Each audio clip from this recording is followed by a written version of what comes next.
story you are about to hear is true. Only the names have been changed to protect the innocent. Fatima Cigarettes, best of all long cigarettes, brings you Dragnet.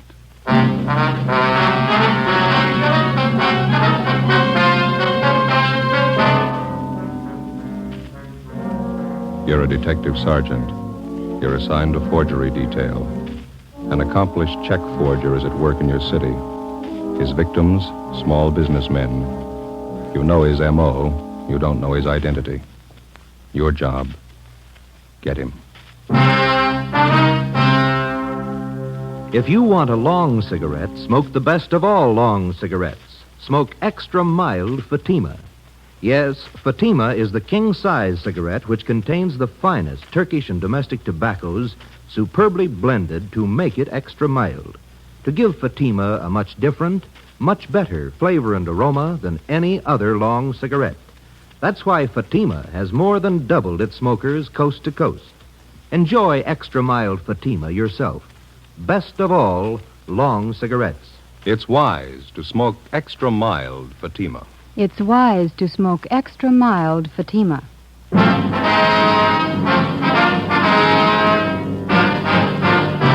Dragnet, the documented drama of an actual crime. For the next 30 minutes, in cooperation with the Los Angeles Police Department, you will travel step by step on the side of the law through an actual case from official police files. From beginning to end, from crime to punishment, Dragnet is the story of your police force in action.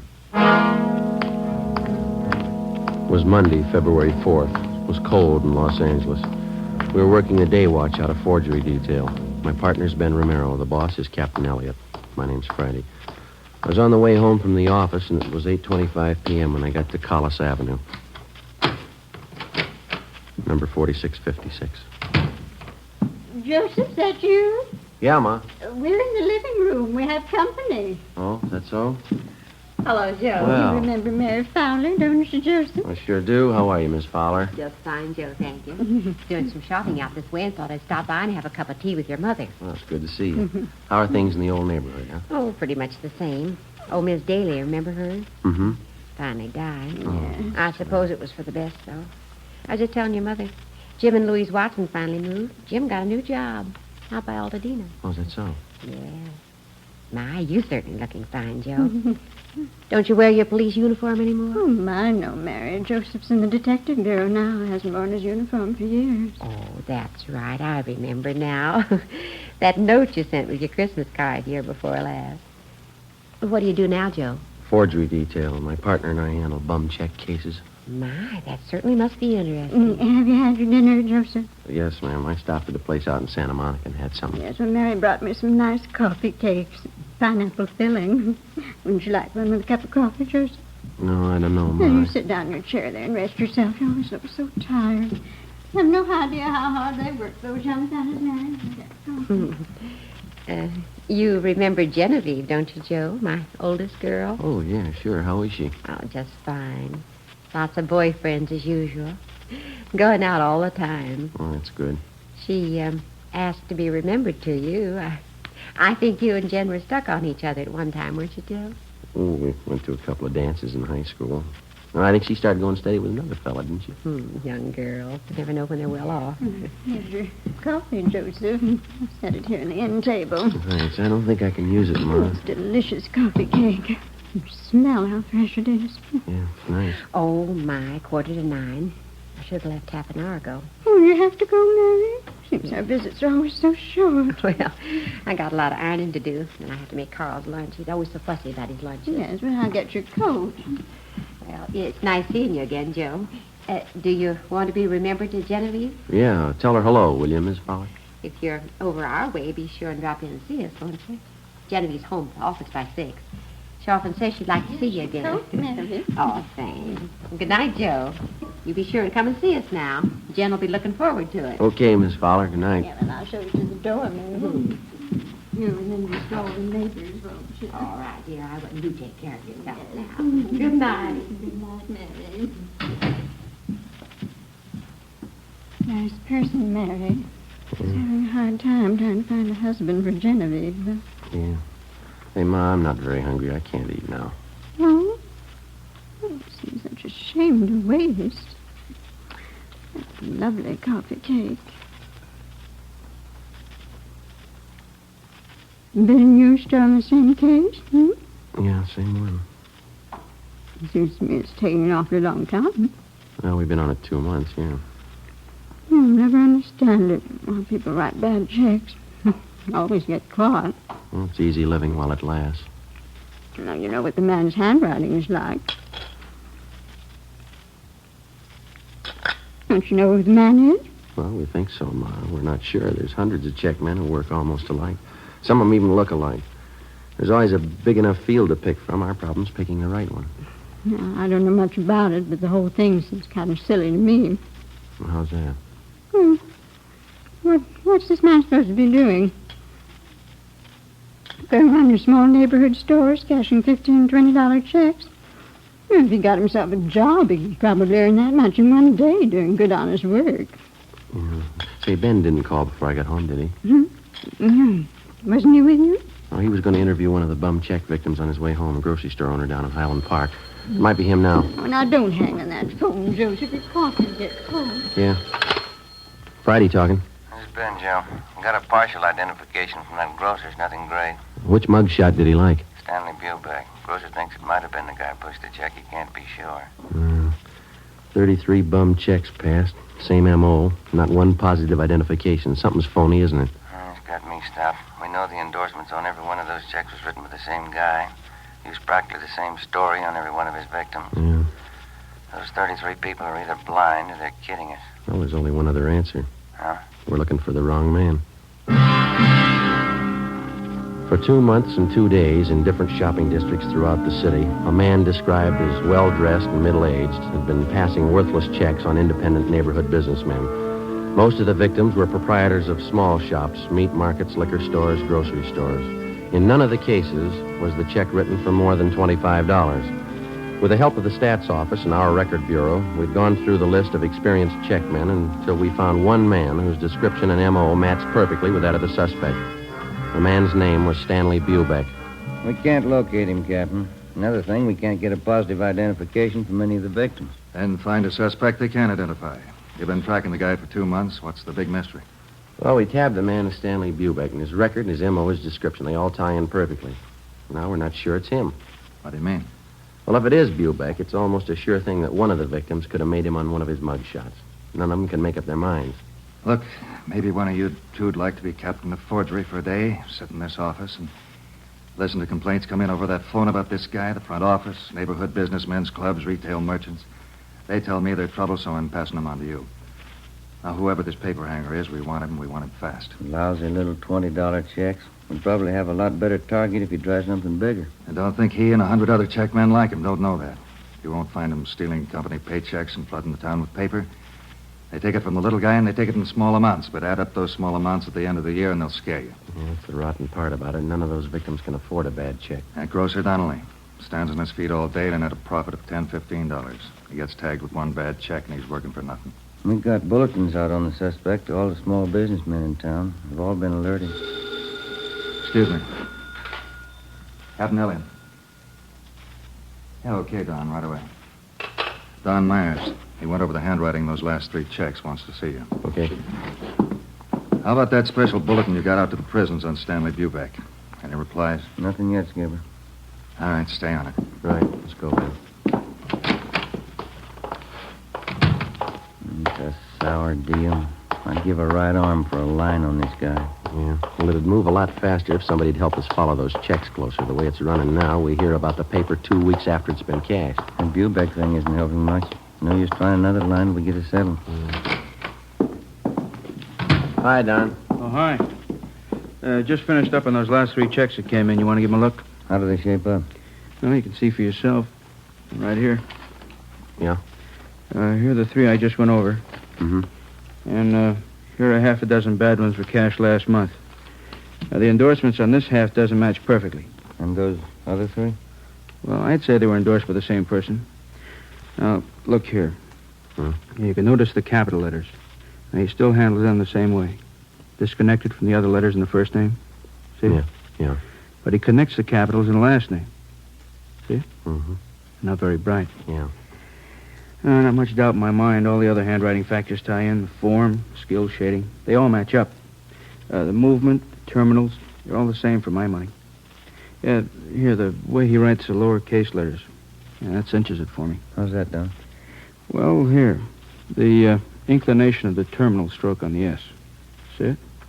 Degree of slant above the horizontal is just about 55 degrees in all cases. Mm-hmm. Now, the finger movement and his capitals have plenty of freedom. They're not shaded much. Yeah. Nothing like this in his lowercase letters, though, you see? Here. Yeah, I think I know what you mean. Not much freedom here. Lots of shading. And the pressure on the lifts. Here. They match up. Mm-hmm. Same on the downstroke. No, I'd say the skill is medium in all cases. Embellishments, both class 2. No changes at all in the style? Oh, he made the signatures look a little different. All 8 factors match up, though. It's the same person. All we have to do is find him. Hey, how about this fellow Stanley Bubeck? I thought you had him tapped. Well, we're not too sure about him, but it's the only line we got to work on, so it'll have to do for now. Mm-hmm. Romero, the man in the office to see you and Joe. Name's Loomis. Right, Fred. Be there in a minute. Okay. Well, thanks, Don. We'll check you later, huh? Sure, okay. See you. Let's go, Ben.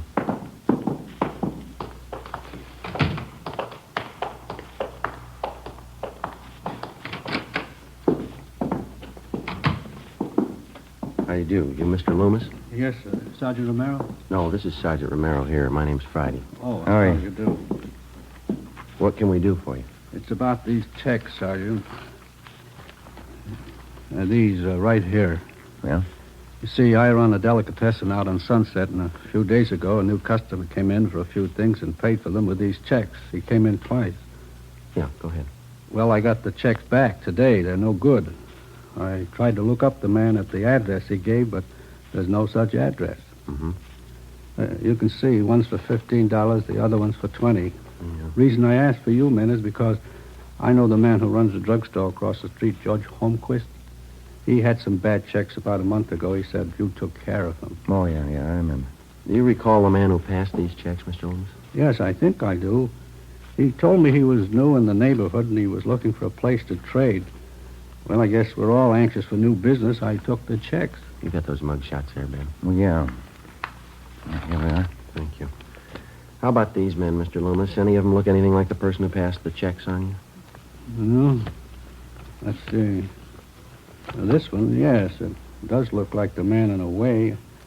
I don't know if I could be absolutely sure. Stanley Bubeck, same M.O. I beg your pardon? Well, it looks like you're stuck with a couple of bad ones, Mr. Loomis. Probably the same man who passed checks on your druggist friend. And we're doing everything we can to run this man down. But what about the checks? Isn't there anything I can do about them? No, sir, I'm sorry. Not right now. We would like to have you make out a crime report, if you will, and would you leave these checks with us? Friday, Romero. Here's us, Mr. Loomis. This just came in for you.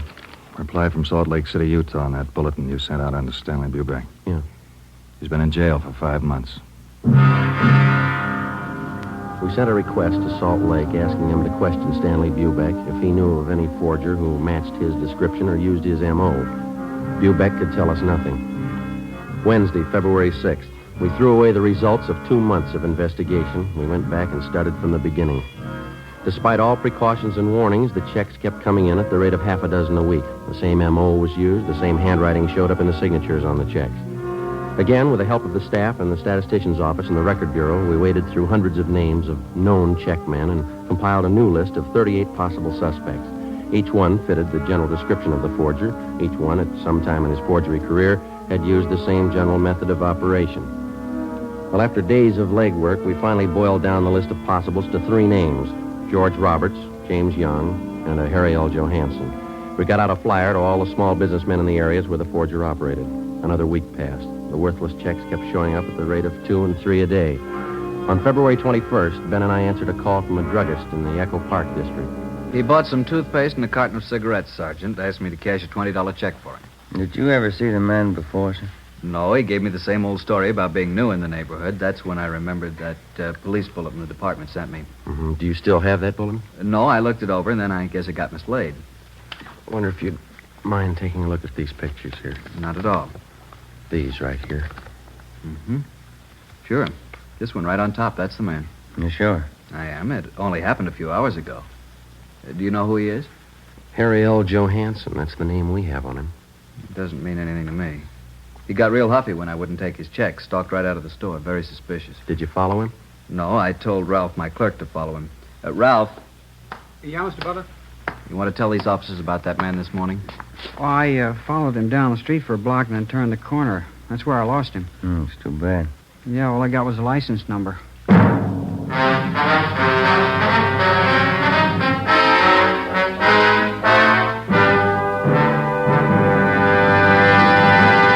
You are listening to Dragnet, the case history of a police investigation presented in the public interest by Fatima Cigarettes. If you smoke a long cigarette, it will be in your interest to listen to a typical case history of a Fatima smoker. It's the case of Northwest Airlines stewardess Jean Metzen. You'll see her picture in leading magazines this week. Now, her actual signed statement. There's one thing I really look forward to after a long flight. A good, mild smoke. That's why I prefer king-size Fatima. It's milder than any other long cigarette I've tried. Yes, I agree it's wise to smoke extra mild Fatima. And so do more and more smokers every day. Actual figures show extra mild Fatima has more than doubled its smokers coast to coast. So enjoy extra mild Fatima yourself. The king-size cigarette, which contains the finest Turkish and domestic tobaccos, superbly blended to make it extra mild. You will prefer Fatima's much different, much better flavor and aroma. You will agree. It's wise to smoke extra mild Fatima. It's wise to smoke extra mild Fatima. Best of all, long cigarettes.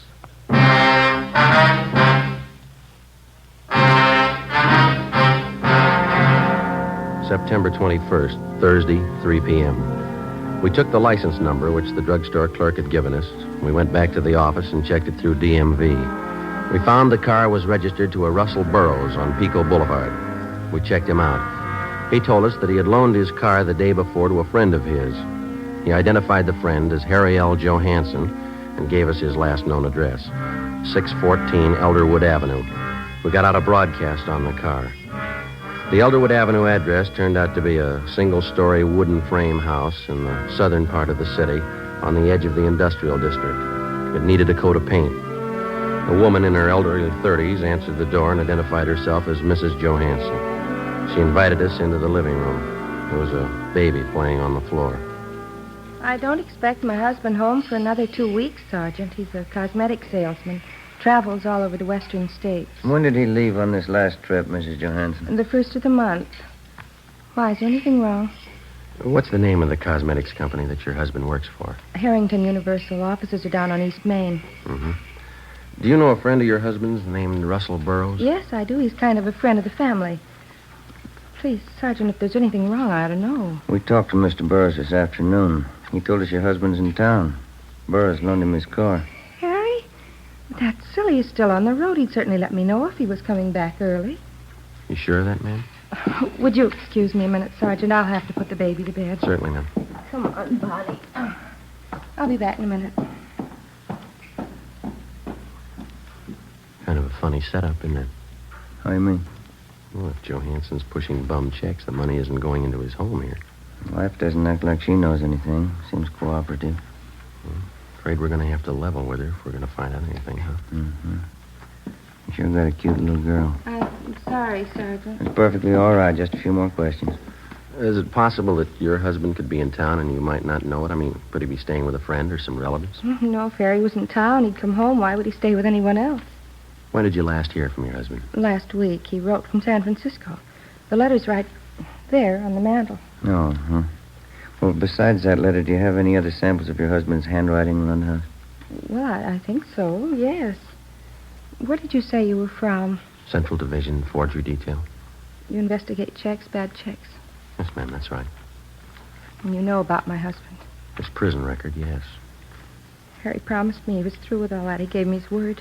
Sorry, ma'am. About a month ago, he had some extra money. He wouldn't tell me where he got it. Look, Sergeant, maybe you've made a mistake. Maybe it's not Harry at all. You're not sure, are you? Did your husband use the phone much? I mean, for out-of-town calls, say? No. Just that one toll call, a Long Beach number, I think. He has a business friend down there he used to call. Do you know the number, ma'am? I can show you. It's on last month's phone bill. Please, Sergeant, if Harry's done something wrong, he did it for us. Me and the baby. Harry's not bad. Yes, ma'am. He's done something. He did it for us. Harry hasn't had it easy. He wanted to get things for the baby. Clothes, a better house. All he wanted was a little happiness. A little happiness. You had it wrong, ma'am. You don't buy it with bum checks.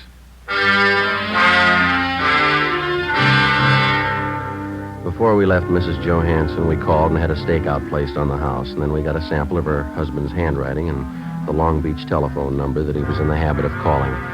The next morning, Don Myers in handwriting compared Harry Johansson's letter with the signatures on the worthless checks.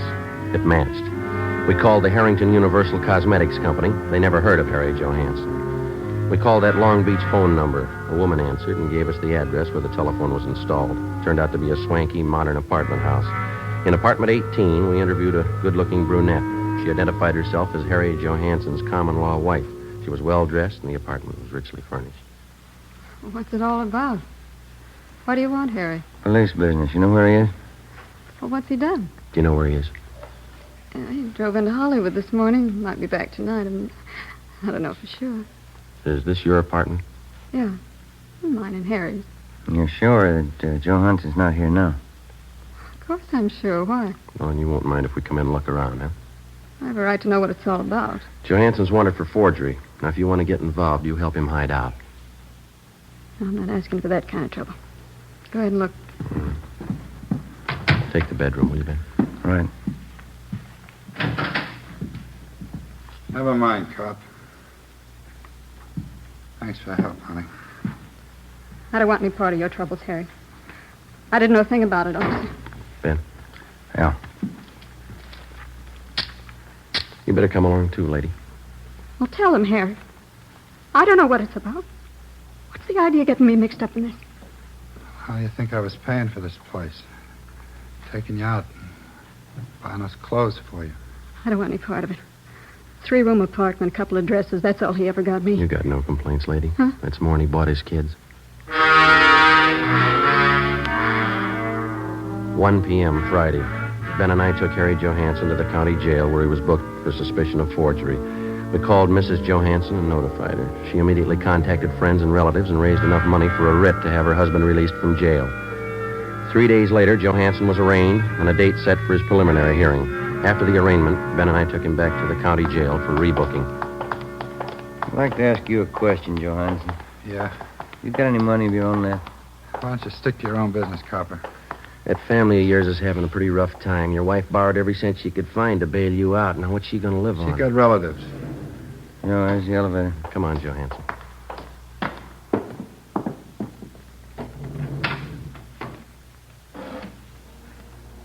They're not going to put me back in Folsom. Not in 100 years. You've done 2 stretches already for hanging paper. You should have known better, mister. You got it all figured out, haven't you, Fuzz? Well, I'm not going back. Take it easy. You got a couple of more weeks on bail before the trial. Yeah. A couple of weeks. What's the matter with you? Don't you feel well? They won't get me back to Folsom. You're not making it any easier on yourself. All right, Archie.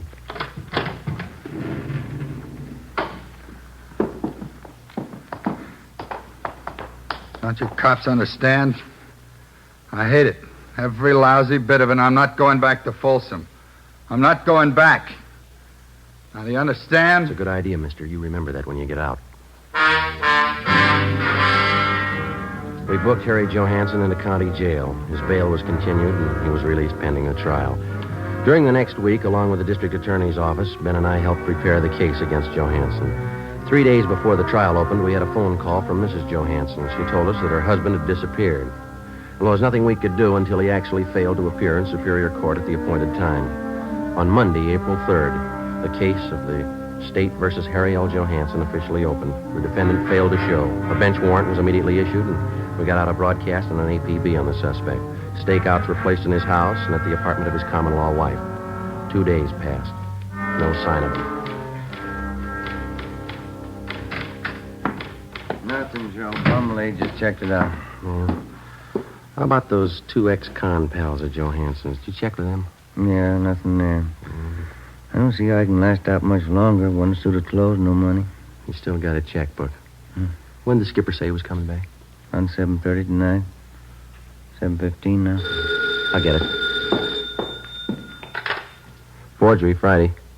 Joseph, this is your mother. Oh, yeah. Hi, Ma. I forgot to tell you when you called earlier. You're supposed to be home tonight by 8 o'clock. What's that, Ma? Mary Fowler, she's coming over to visit tonight, and Genevieve's coming with her.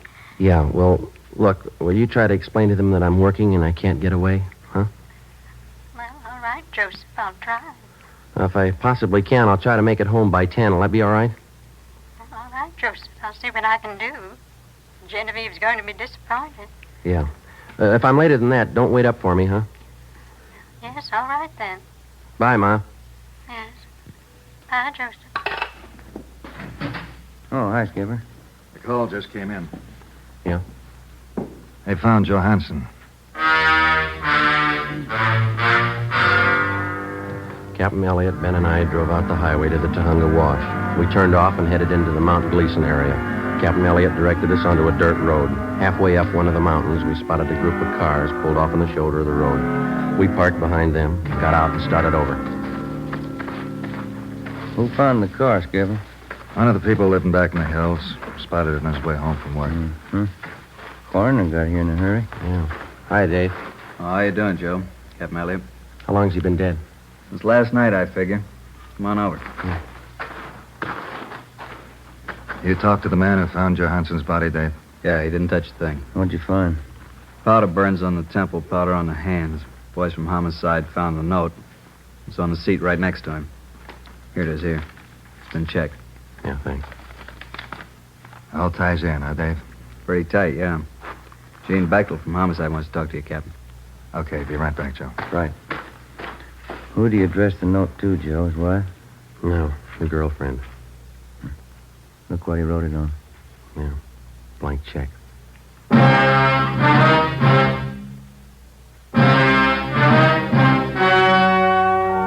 The story you've just heard was true.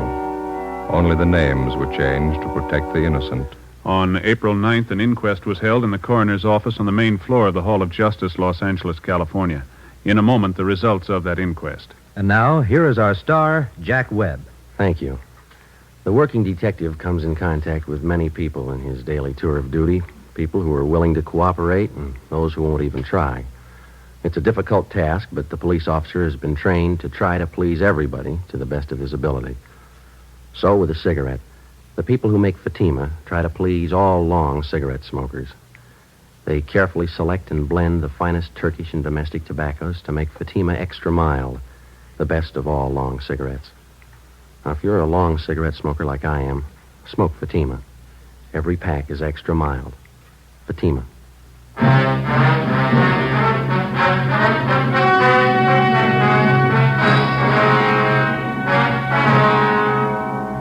On April 9th, the coroner's jury returned a verdict that the death of Harry L. Johansson was caused by a gunshot wound in the head, self-inflicted.